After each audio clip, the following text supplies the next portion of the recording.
Coach, a couple of home wins heading into the bye week here before Georgia. How important is it to build that momentum heading into Georgia?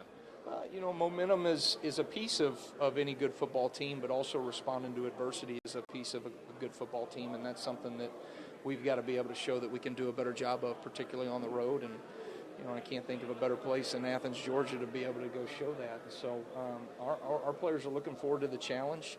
Coach Smart and his staff do a tremendous job. They just had a tremendous road win where they had to grit through some toughness and adversity and found a way to come up with a win. And ultimately, we're going to look up at the end of the season and the teams that find a way to grit kind of through and execute when things get hard and things are not always going to go easy. Ultimately is going to be the tell of the best teams in the SEC and around the country. And so I think we have the makings to do that as a football team. But I think we're all looking forward to another opportunity to go on the road and show it better than we did in the first week.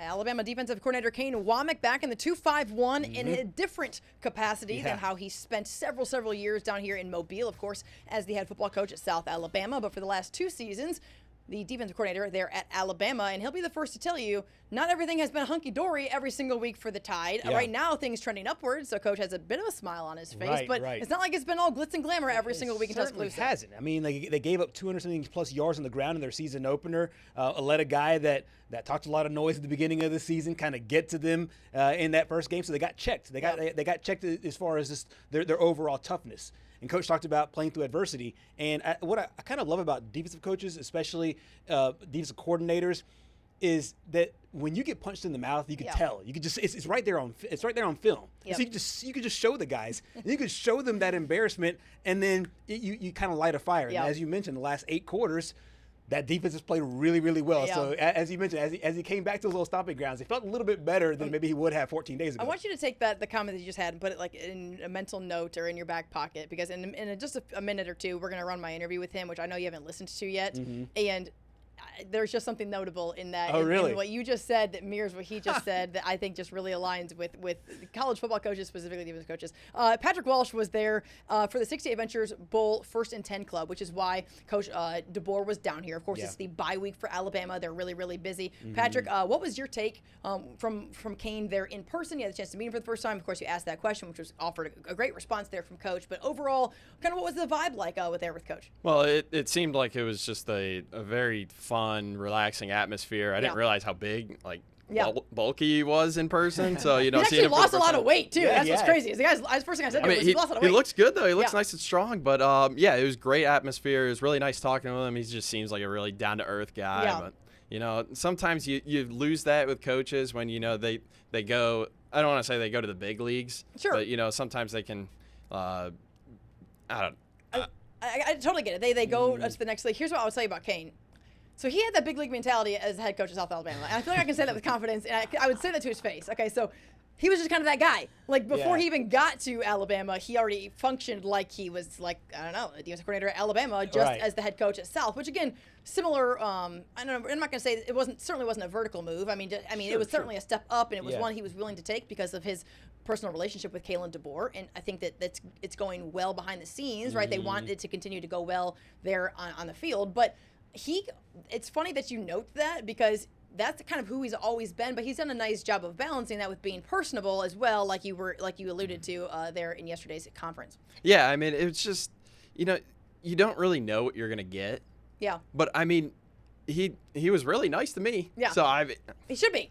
You were holding a WKRG mic flag, so he better be nice to you. He did say hi before you were going to go over and do the interview that we're going to show here in a minute. Yeah. But, he was asking. He was making sure Gerhard was doing well on the IR yesterday. I know. Gerhard gets sick like never. Never. Yeah. Anyway, you walked in yesterday, and I was like, dude, you look terrible.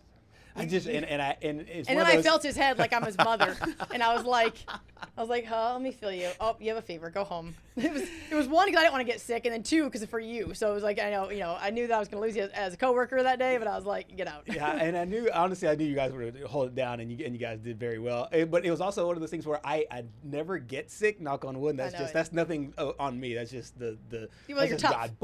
But the thing is, I hate being sick. So then I hate myself in that, and you just want to bounce back out of it so quickly. One thing I wanted to mention about Kane Wommack is the fact that I love when coaches go back to the place where they help build programs. Yeah. And so we talked about this with Nick Saban before, where it's just so easy to retire and go to the beach and just kind of forget about old communities. Sure. But it just feels like Mobile, he's had a lot of coaching styles, but Mobile has had a special place in his heart. I'm and rolling it's not my just eyes. words. Just words. say less. I'm rolling my eyes because I feel like now you had to listen to my interview. And we're I gonna promise listen you to I it didn't. now. No. But I see these two comments. Either A, we're the same person, which we already know, or B, you watched my interview. But we're going to watch it right now. Here's a part of my conversation with Kane Wommack from yesterday. Here at Moe's Barbecue, downtown Mobile, with a familiar face, at least to the 251, that's for sure. Kane Wommack, defensive coordinator over at Alabama, former South Alabama head coach. Coach, first of all, you're fresh off of a plane down here from Tuscaloosa to Mobile. I'm sure it was quicker than the 4-hour drive it would typically be. Yeah, it's a fast little ride. You feel like you're up and down, but it is nice. I always enjoy whenever I come down here that way and you get to see the water and. I miss Mobile. I enjoy the heck out of this place. A lot of it still feels like home, but we've enjoyed our time in Tuscaloosa as well. But nice to be down here for a minute. Everything's on a way bigger scale, of course, in the SEC. Your rights are going really, really well. The wrongs, you get blamed everywhere, and it's just there's a lot of just hyper focus on everything that Alabama does. What's the transition been like? Well, I think as you go into year two, you start to understand your program better. You understand your players, your coaches. You work really hard to build relationships, and then those relationships, go through adversity. And that's certainly what we went through the first game of the season. And particularly, I didn't think we handled the adversity very well, but it's allowed for us to have some really honest conversations with each other, players and coaches. And I think our guys have handled it the right way. That's something that we have to show as a football team, how we can respond, particularly on the road. And we've got a really great opportunity to do that in Athens in 2 weeks. And so an opportunity, I think we're all, guys are working really hard and preparing themselves. And ultimately, it's going to come down to who can execute to more consistency in the SEC. And those are going to be probably the two teams standing at the end. From a play calling and a preparation standpoint for you, how are things different when you were the head coach at South Alabama to being the defensive coordinator at Alabama? And do you like it more? Is it just different? What's that transition? Yeah. I enjoyed being a head coach. I love being a defensive coordinator. There's parts of the job that I enjoy about both things. There's hard things about the job. One of the things that I enjoy as a defensive coordinator is really getting to hone in on the specific scheme, how our personnel matches up to their personnel, how we utilize our players to put them in the best chance to be successful. And to do that week in and week out, particularly in the SEC, is really enjoyable. I like doing that. I like calling plays on game day. I like putting a plan together and seeing our guys go execute that plan. And when we don't, I like finding ways to get those things fixed. And ultimately, I told our players this: good teams get better, and nobody's going to stay the same. And if they do, they're going to things are going to get harder as the season goes on.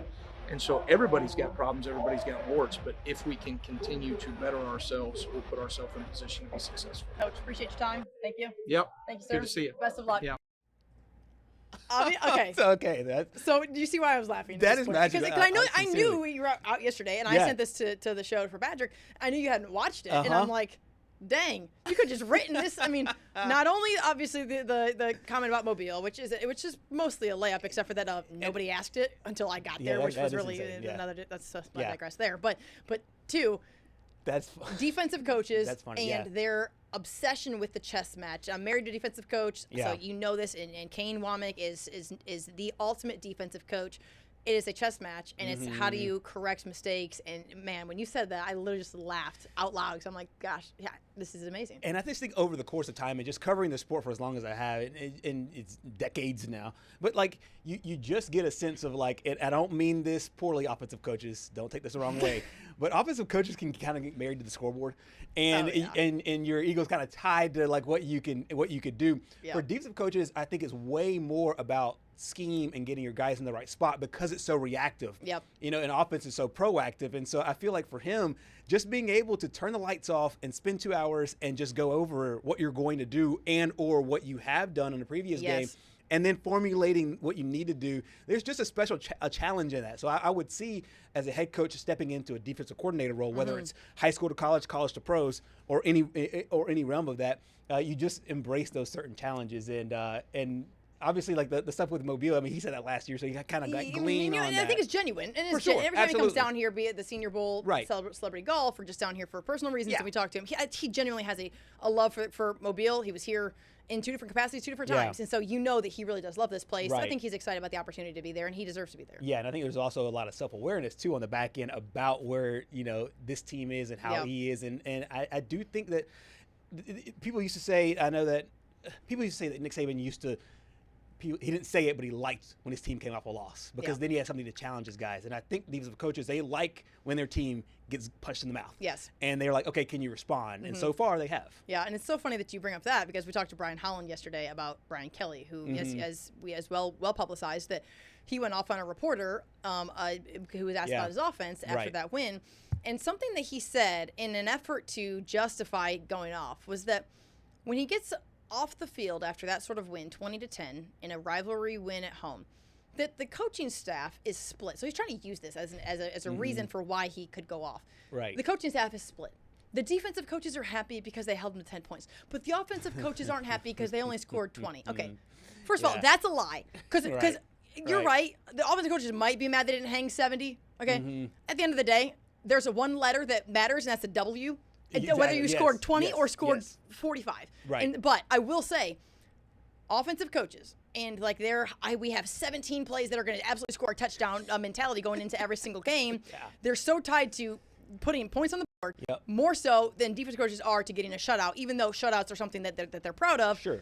Man, these offensive coaches, like you said, they're a different breed. They are. And they're married to it. And I guess you get it because if the game ended in the very first quarter, the game starts 0-0. So the defense already has a quote-unquote win. You're just trying to protect that win. The offense has to be the one that's the aggressor. So I think coaches get a little, they feel a personal connection to, hey, I got to score. We got to scheme these guys up and score these touchdowns in order to be able to get these points. Well, I think with press conferences, and I saw that on social media, I think timing is everything. I think if they would have started with the win stuff first and then got to that 10 minutes later, I agree. But sometimes, as you know, you get called on when you get called on. Yes, exactly. And then you get the question. And like I said yesterday, Brian Kelly has 100 million reasons why to just take a deep breath and answer the question and roll on. I don't want to hear that you just came off the field. You won. Exactly. You won, dog. Right. And if you lost, I still don't care. I care. Actually, I care less. Okay.